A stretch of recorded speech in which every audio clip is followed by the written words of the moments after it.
So basic గా యేసు దేవుడు మాట్లాడినట్లు మాట్లాడొచ్చు. ఇప్పుడు అంతేనా జాన్ గారు? ప్రశ్న దాటదు. యేసు దేవుడు మాట్లాడినట్లే యాజ్ ఇట్ ఈస్ గా మాట్లాడొచ్చు, అంతేనా?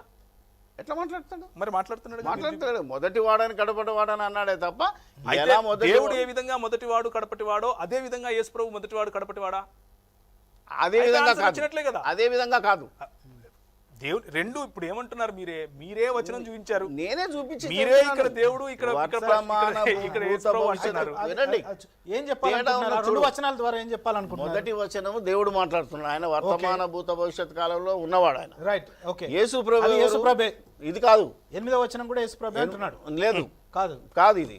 ఓకే, నేను కాంటెక్స్ట్ లో చదువుతాను. మీరు చెప్పింది రెవల్యూషన్ అంటే ప్రకటన గ్రంథం 1వ అధ్యాయం. కాంటెక్స్ట్ ఏం చెప్తుంది? ఎవరు మాట్లాడుతున్నారు ఇక్కడ? ఇది దేవుడు మాట్లాడుతున్నాడా, యేసు ప్రభు మాట్లాడుతున్నాడా? నేను ఎందుకు కొట్లాడుకోవటం? యోహాను అడిగితే సరిపోలే. యేసుక్రీస్తు